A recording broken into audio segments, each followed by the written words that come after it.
Hello students, welcome to the Big Math Theory. It all begins with the Big Math Theory.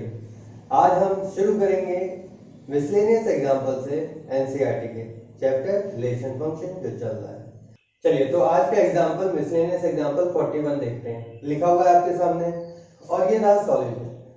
आपके सामने लिखा हुआ है R1 R2 क्या है, इक्विवेलेंस रिलेशन है। तो आपको प्रूव करना है कि उनका इंटरसेक्शन R1 इंटरसेक्शन R2 भी इक्विवेलेंस रिलेशन होगा। तो क्या करना है, रिफ्लेक्सिव, सिमेट्रिक, ट्रांजिटिव प्रूव कर देना है, काम खत्म। तो देखो कोई एलिमेंट A अगर सेट A को बिलोंग करता है तो जाहिर सी बात है A, A रिलेशन R1 को और A, रिलेशन R2 को भी बिलोंग करेगा, क्योंकि R1 R2 इक्विवेलेंस रिलेशन है, इसका मतलब रिफ्लेक्सिव है। अच्छा A, R1 और R2 दोनों में है तो इंटरसेक्शन में भी होगा। तो A, belongs to intersection R1 intersection R2, और इसका मतलब ये हो गया कि R1 इंटरसेक्शन R2 रिफ्लेक्सिव है। बात खत्म। आगे बढ़ते हैं, सिमेट्री की बात करते हैं। मान लो भाई A और B सेट A में है, तो और ये भी मानो कि AB relation R1 intersection relation R2 में है। ठीक है, ऐसे ही तो प्रोसीड करते थे हम। अच्छा AB अगर R1 इंटरसेक्शन R2 में, इसका मतलब क्या है, AB R1 में एंड R2 में भी रहा होगा, दोनों में रहेगा। अच्छा AB R1 में, क्योंकि R1 रिफ्लेक्सिव, सिमेट्रिक, ट्रांजिटिव दोनों है, इसका मतलब B, AB R1 में होगा और इसी तरीके से B, A R2 में होगा। अच्छा B, A R1 and R2 में तो इंटरसेक्शन में होगा, B, A R intersection R2 को बिलोंग करेगा। भाई AB R1 इंटरसेक्शन R2 को बिलोंग कर रहा है, BA R1 इंटरसेक्शन R2 को बिलोंग कर रहा है, इसका मतलब R1 intersection R2 is symmetric. अब बात करते हैं ट्रांजिटिव रिलेशन की। बिल्कुल इसी तरीके से आगे बढ़ते हैं। देखो भाई इसका मान लेंगे कि ABC सेट A को बिलोंग करता है, फिर आप मान लेंगे let AB and BC belongs to R1 intersection R2। इंटरसेक्शन है तो दोनों को बिलोंग करेगा, ठीक है। अच्छा AB और BC अगर R1 को बिलोंग करता है तो AC भी R1 को बिलोंग करेगा। क्यों? क्योंकि R1 R2 क्या है, इक्विवेलेंस रिलेशन है, तो ट्रांजिटिव भी होंगे। अच्छा तो AC R1 को और R2 दोनों को बिलोंग करता है तो इंटरसेक्शन को भी बिलोंग करेगा। AC belongs to the intersection of R1 and R2। भाई AB BC बिलोंग कर रहा था R1 इंटरसेक्शन R2 को, AC भी बिलोंग कर रहा है R1 इंटरसेक्शन R2, तो ट्रांजिटिव की डेफिनेशन यही तो कहती है। तो आप लिख देंगे R1 intersection R2 is transitive. तो हमने सब कुछ प्रूव कर दिया, अब आपको बस इतना ही लिखना है, इक्विवेलेंस रिलेशन हो गया, खत्म हो गई बात। ठीक है, अब आगे बढ़ते हैं। ओके, अब बात करते हैं एग्जांपल 43 की। आपके सामने लिखा हुआ है, देखो एक सेट X दे रखा है जिसमें नंबर है 1 से 9 तक, ठीक है, और एक रिलेशन R1 आपको दे रखा है जिसमें क्या रखा है कि X और Y का रिलेशन क्या है कि X - Y is divisible by 3। देखो इस तरीके का एक क्वेश्चन हमने किया था, X - Y is divisible bye 2, ठीक है ना, उसी तरीके का क्वेश्चन है। अच्छा दूसरा रिलेशन क्या दिया है R2, भाई XY या तो सबसेट होगा 1 4 7 का, या फिर 2 5 8 का, या फिर 3 6 9 का। अब आपको बताना है कि R1 इक्वल टू R2 है। तो करना क्या होता है भाई, जब दो सेट बराबर करने होते हैं, मैंने आपको पहले ही बताया था, आपको ये प्रूव करना होता है कि R1 is subset of R2 and R2 is subset of R1, ठीक है। सबसेट प्रूव करने के लिए क्या करना होता था कि कोई एलिमेंट R1 में है, आप प्रूव कर दो वही एलिमेंट R2 में है, फिर इसका रिवर्स करो, कोई एलिमेंट R2 में है और प्रूव कर दो कि R1 में भी है। 11th क्लास में हम लोग प्रूव करते थे कि ये कैसे करते हैं। देखो मैंने उस वीडियो का लिंक डिस्क्रिप्शन में दिया हुआ है, वो वीडियो ऐसा दिखता है, ठीक है। ये वीडियो आप जरूर देख लें, तभी आप इस वाले एग्जांपल को अच्छे से समझ पाएंगे, ठीक है। चलिए शुरू करते हैं, है ना। जाहिर सी बात है कोई भी एलिमेंट होगा वो सेट X में ही होगा, क्योंकि X पे है ना ये R1 एंड R2। तो देखो क्या है, अब तो हमने दो एलिमेंट इस सेट में मान लिए, ठीक है, और अब हम R1 में मान के चलते हैं, let X, Y belongs to R1। R1 आपको पता ही है क्या है, ठीक है ना। भाई इसका मतलब क्या हो गया कि X - Y is divisible by 3, ठीक है ना। अब आप याद करो कि मैं प्रूफ करने नहीं जा रहा हूं, इसलिए मैं कह रहा हूं आप याद करो कि जब मैंने X - Y डिविजिबल बाय 2 वाला एग्जांपल लिया था, तो उसमें ये मैंने प्रूव कर दिया था कि X - Y ये जो रिलेशन है इक्विवेलेंस रिलेशन है, और दो इक्विवेलेंस क्लास बनेंगी, डिपेंड करेगा किस पर, इस नंबर पर, ठीक है ना, इसके कितने रिमाइंडर हैं। ठीक उसी तरीके से ये भी इक्विवेलेंस रिलेशन है और इसकी तीन इक्विवेलेंस क्लास बनेंगी। अगर आपको बात समझ में नहीं आ रही है तो मैंने उस वीडियो का लिंक डिस्क्रिप्शन में दिया हुआ है, वो वीडियो ऐसा दिखता है, आप इस वीडियो को जरूर देखें और उसके बाद तुरंत यहाँ पे आइए, आपको बहुत आसानी से समझ में आएगा। ठीक है, अच्छा तो ये इक्विवेलेंस रिलेशन है, इक्विवेलेंस क्लास में लिख सकता हूँ। तो देखिए मैं इक्विवेलेंस क्लास लिख रहा हूँ, इक्विवेलेंस क्लास जीरो, इसका मतलब क्या है, जीरो से रिलेटेड जितने भी एलिमेंट है किसमें, सेट एक्स में, वो लिख रहा हूँ मैं, क्योंकि एक्स को तो मैंने जीरो सा मान लिया है। अच्छा सेट एक्स में, सेट एक्स में 1 2 3 से लेके 9 तक के नंबर है। अच्छा ऐसे नंबर ढूंढने जिनका डिफरेंस 3 आ रहा हो, तो भाई ये नंबर आ जाएंगे। ठीक है, जीरो नहीं आ पाएगा क्योंकि जीरो सेट में है ही नहीं। इसी तरीके से इक्विवेलेंस क्लास 1, वो नंबर जिनका डिफरेंस आ जाए भाई, तो क्या क्या आ जाएगा, 1 आ जाएगा, 1 आएगा ना, 4 आएगा और 7 आ जाएगा। अच्छा 2 से रिलेटेड क्या होंगे, 2 से रिलेटेड आपके पास 2 आ जाएगा, 6 आ जाएगा, सॉरी 5 आ जाएगा और 8 आ जाएगा। ठीक है, ये इक्विवेलेंस क्लास होगी। इसको ऐसे भी समझ सकते हो भाई, 3 से डिवाइड करोगे रिमाइंडर 2 आने वाला है। ठीक है ना, 3 से डिवाइड करोगे रिमाइंडर 1 आने वाला है, 3 से डिवाइड करोगे 0 आएगा। इतनी सी बात होती है और कुछ नहीं। अब बहुत सारी इंपॉर्टेंट बातें मैं बोलने वाला हूँ, ध्यान देना। मैंने आपको बताया था इक्विवेलेंस क्लासेस का यूनियन उस सेट के बराबर होता है जिसका रिलेशन डिफाइन होता है, और आपको दिख भी रहा है। अगर मैं इन सब का यूनियन कर दूंगा सेट एक्स आ जाएगा। ठीक है, और सेट एक्स क्रॉस एक्स में मतलब कि कार्टेशियन प्रोडक्ट पे ही रिलेशन डिफाइन होता है। ठीक है, ये बात आपको पता है। तो जाहिर सी बात है कि वो जो भी रिलेशन है, ये जो भी रिलेशन है वो इसके सबसेट में होगा।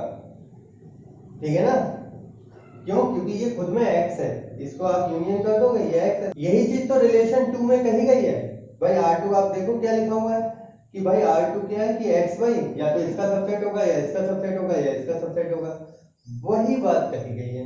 ठीक है ना, अब बात करते हैं चलो। तो x y इस रिलेशन R1 में है, इसका मतलब ये है कि x y या तो इसका सबसेट होगा या इसका सबसेट होगा या इसका सबसेट होगा, वही मैं लिखने जा रहा हूँ।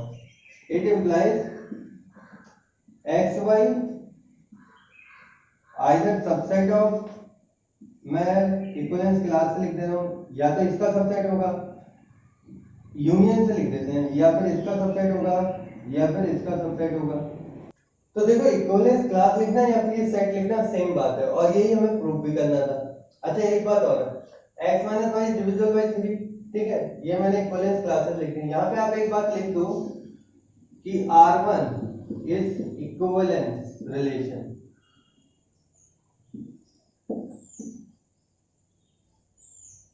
तो आपको चीजें ध्यान में रहेंगी। ठीक है ना, स्टेप बाय स्टेप। तो R1 एक इक्विवेलेंस रिलेशन है, इसलिए मैंने उसको इक्विवेलेंस क्लास में कन्वर्ट कर सकता हूं, और फिर मैंने ये बात लिख दी। ठीक है, और इसका मतलब ये हो गया कि R1 is subset of R2।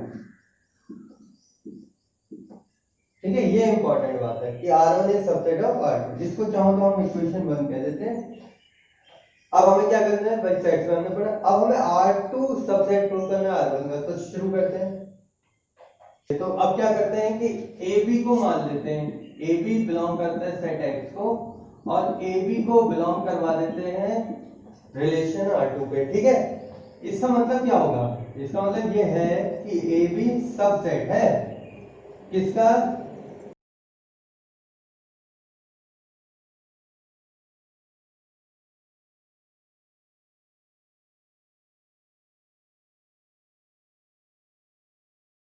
AB subset है इनका। ठीक है, अब आपको ध्यान देना है कि देखो इनका डिफरेंस कितना है, 3 है, इसका डिफरेंस भी 3 है, उसका डिफरेंस भी 3 है। कोई भी दो एलिमेंट उठा दो, इसका मतलब क्या है कि ए बी जब यहां से उठाए गए होंगे, सबसेट है ना, इसका सबसेट है उसका सबसेट है, इसका मतलब कि ए बी का difference, it implies A minus B is divisible by 3। a minus B is divisible by 3, इसका मतलब रिलेशन R1 पे आ गए ना हम लोग। It implies a comma b belongs to R1। अच्छा R2 में बिलोंग करता है, R1 में बिलोंग करता है, इसका मतलब क्या है कि R2 is subset of R1। ये आपकी इक्वेशन 2 आ गई। By equation 1 and 2 R1 equal to R2। तो लॉजिकल रीजनिंग भी आपको काफी इस्तेमाल करनी पड़ेगी। ठीक है ना, अच्छे क्वेश्चन इस बात की डिमांड करते हैं। ओके, अब बात करते हैं miscellaneous exercise question number 8 chapter 1 relation function. ठीक है, क्वेश्चन आपके सामने लिखा हुआ है। भाई कोई सेट एक्स है, उसके पावर सेट की बात हो रही है। रिलेशन किस पे डिफाइंड है? उस सेट के पावर सेट पे। ठीक है, पावर सेट क्या होता है वो आपको पता है, नहीं पता है तो लिंक इन द डिस्क्रिप्शन उस वीडियो का जिसमें मैंने पावर सेट बताया है आपको मिल जाएगा। ठीक है, पावर सेट होता क्या है मैं बता देता हूँ। पावर सेट होता है कलेक्शन ऑफ सबसेट, किसी सेट के सबसेट का कलेक्शन। ठीक है, अब क्या है कि उस पे रिलेशन है। रिलेशन क्या है कि कोई दो सेट आपने उस पावर सेट में से उठाए तो वो एक दूसरे के सबसेट होंगे, मतलब ए इज सबसेट ऑफ बी। तो आपको बताना है क्या ये रिलेशन इक्विवेलेंस रिलेशन है। लेट्स बिगिन, शुरू करते हैं। भाई मान लेते हैं ना कोई सेट ए जो है बिलोंग करता है पावर सेट एक्स को, इसको बिलोंग करता है, तो ए सबसेट होगा ना ए का, ए खुद का सबसेट होता है। इसका मतलब क्या है कि भाई ए कॉमा ए बिलोंग करेगा उस रिलेशन को। इसका मतलब आर इज रिफ्लेक्सिव। भाई ये तो इजी था, रिफ्लेक्सिव हो गया। क्या सिमेट्रिक है? तो देखो मान लो दो सेट हैं कोई और वो बिलोंग करते हैं पावर सेट एक्स को। ये मैं कैपिटल में क्यों ले रहा हूँ? क्योंकि पावर सेट के जो कंटेंट है वो खुद में सेट है। ठीक है ना, नहीं तो स्मॉल लेते थे हम लोग। और ये भी मान लेते हैं कि a कॉमा बी बिलोंग करता है रिलेशन को। इसका मतलब क्या है कि a सबसेट है b का। पर क्या आप ये कह सकते हैं कि b सबसेट होगा a का? ना, ये नहीं कह सकते भाई, जरूरी नहीं है। इट इम्प्लाइज b a का सबसेट हो ऐसी बात जरूरी नहीं है। भाई इसका मतलब ये है b comma a does not belong to the relation. भाई ए बी अगर रिलेशन में है तो जरूरी नहीं है कि बी ए होगा। ठीक है, तो आर सिमेट्रिक नहीं है तो इक्विवेलेंस रिलेशन नहीं है, बात खत्म हो गई। हो गया प्रूफ। इधर आप R is not symmetric, it implies R is not equivalence relation. We are done with this question. Okay, miscellaneous exercise का क्वेश्चन नंबर 17 बड़ा अच्छा क्वेश्चन है। सेट ए दे रखा है आपको 1 2 3 और इस पे हमें एक रिलेशन बताना है जो कि इक्विवेलेंस है और उसमें एक एलिमेंट 1 2 हो। ऐसे कितने होंगे? ठीक है, तो देखो कोई भी रिलेशन क्या होता है? सबसेट होता है। किसका सबसेट? ए क्रॉस ए का। तो मैं ए क्रॉस ए लिख देता हूं क्योंकि मुझे इसकी जरूरत पड़ेगी और आपको हमसे ज्यादा इसकी जरूरत पड़ेगी।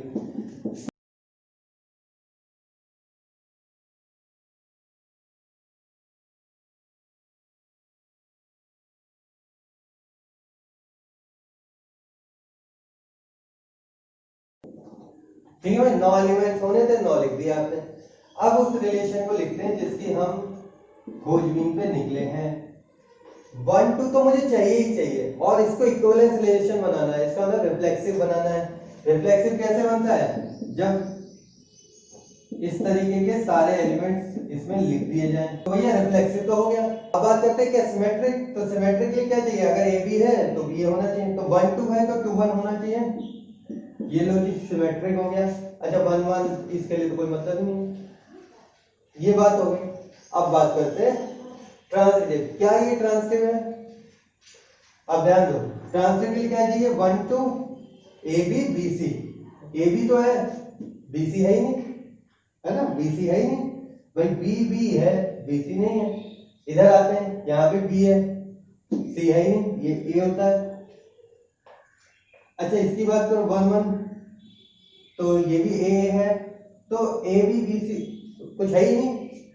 तो ये एक इक्विवेलेंस रिलेशन है क्योंकि ये सब ट्रांजिटिव लिखा हुआ है। ठीक है ना, रिफ्लेक्सिव हो गया, सिमेट्रिक हो गया, ट्रांजिटिव हो गया। इसको मैं R1 बोल देता हूँ। अब मैं जानना चाहता हूँ क्या कोई और भी है? क्या कोई और भी है? तो देखो बेटा ये तो है ही है, इसमें 1 2 आ रहा है और ये पूरा universal relation equivalence symmetric transitive सब है, तो ये R2 है। ठीक है, अब मैं आपको ये दिखाऊंगा कि इसके अलावा और कोई होगा नहीं। ठीक है ना, वो मैं प्रूव कर रहा हूं आपके लिए। तो देखो मैं R2 पे कैसे आता हूं।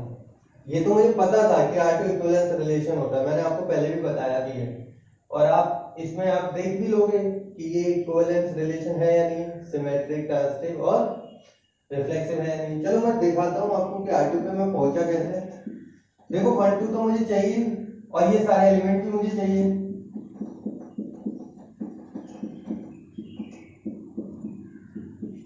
ठीक है, देखो ये कितने एलिमेंट हो गए? 5 एलिमेंट हो गए। मेरे पास है कितने? 9 एलिमेंट है। तो 5 हो गए, उसमें से 4 अभी रह गए हैं, तो 4 मैं यहाँ पे लिख सकता हूँ। 4 में से एक लिखने की कोशिश करता हूँ। देखो 1 1 1 2 तो हो गया, 1 3 लिखने की कोशिश करता हूँ। कोई भी एलिमेंट आप उठा लो, उन 4 में से कोई भी उठा लो। 1 3 लिखते ही मुझे 3 1 लिखना पड़ेगा, सिमेट्री बना के रखनी है। अब ये चेक करना है क्या ये ट्रांसलेट है। देखो ध्यान दो भाई, 3 1 और ये क्या लिखा है 1 2, मतलब अगर ये AB है तो ये BC है, ठीक है। 3 1 1 2 AB BC, तो मुझे AC चाहिए, मतलब 3 2 चाहिए, पर 3 2 तो यहाँ नहीं, तो मुझे लिखना पड़ेगा। अच्छा 3 2 लिखते ही मुझे इसको सिमेट्रिक बनाने के लिए 2 3 लिखना पड़ेगा। यही वो 4 एलिमेंट थे जो रह गए थे, तो भाई ये मुझे सब लिखने पड़ गए। अगर मैं 1 3 की जगह 3 1 लेता तो भी यही प्रोसीजर रिपीट होता। अगर मैं इन दोनों की जगह 3 2 ले लूं तो भी मुझे 2 3 लिखना पड़ेगा। और ट्रांजिटिव करने के लिए देखो ध्यान दो, 3 2 और 2 1, 3 2 2 1, तो मुझे 3 1 चाहिए होगा, फिर मैं 3 1 लिखूंगा, फिर 1 3 लिखूंगा। तो इस तरीके से मैं इन चारों में से एक भी एलिमेंट जब लिखूंगा तो मुझे बाकी एलिमेंट्स भी कॉपी करने पड़ेंगे। तो एक्चुअली मुझे R2 जो है A क्रॉस A ही मिलेगा, ठीक है। तो ये दो रिलेशन बनेंगे केवल। This is all for the day. पसंद आया हो तो लाइक शेयर सब्सक्राइब करिए, और अगर कोई क्वेरी हो तो कमेंट सेक्शन में जरूर बताइए। सी यू सून, गुड डे।